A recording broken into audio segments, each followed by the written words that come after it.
Hamkah, sebuah nama yang tidak asing lagi bagi diri orang-orang Melayu dan mereka yang gemar menelaah kitab-kitab pemikiran Melayu. Merupakan seorang anak Melayu yang lahir di Minangkabau yang merupakan salah seorang pemikir Melayu yang cukup disegani pada abad yang ke-20. Idea-idea dan kritikan yang beliau berikan berteraskan kepada pegangan beliau yang melihat bahawa perlunya tajdid di dalam dunia Islam.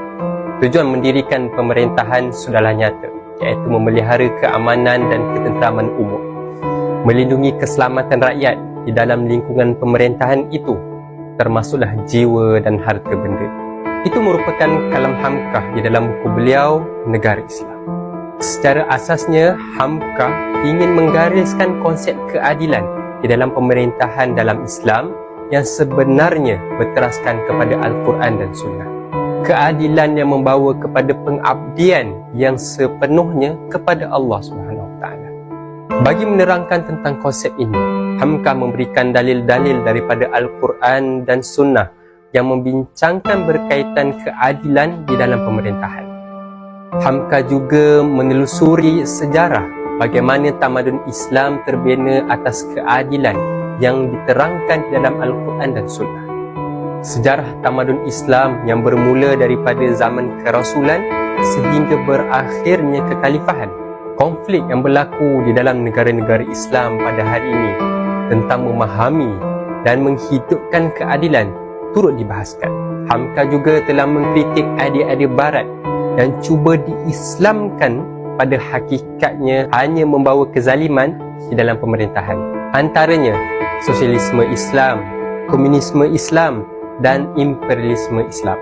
Izm-izm yang terbina ini bukanlah jalan keluar yang mampu membawa keadilan, sebaliknya hanya membawa satu kesesaraan yang berpanjangan. Hamkah menyatakan bagaimana wujudnya masyarakat dan pemimpin mula menunggang perkataan keadilan di dalam pemerintahan menjadi punca suatu tamadun dan negara itu runtuh. Terdapat sesetengah pemerintah yang menggunakan Al-Quran dan Sunnah serta kalam ulama bagi menghalalkan tindakan mereka yang jelas bercanggah dengan keadilan yang sebenar. Daripada kritikan-kritikan ini, Hamkah menyatakan perlunya satu usaha yang menyeluruh bagi mentajdid kaedah fikir dan kaedah pengamalan di dalam pemerintahan.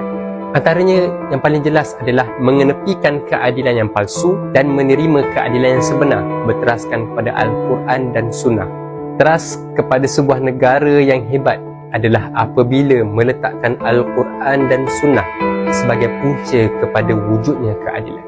Kata Hamkah, di dalam negara Islam tegak satu keadilan dan satu kebenaran. Orang yang kuat melindungi orang yang lemah dan yang lemah mendapatkan perlindungan daripada yang kuat. Dalam negara Islam, keamanan melindungi segenap warga negara sehingga aman seorang perempuan muda berjalan seorang diri dari Hira ke tanah suci Mekah dengan tidak usah berteman. Jadi ringkasnya, apa yang Hamkah cuba sampaikan adalah bagaimana implementasi dan juga pemahaman tentang konsep keadilan yang sebenar perlu dilaksanakan dalam pemerintahan sebuah negara Islam. Jangan sekadar tunggang, tapi laksanakan dengan sebenar.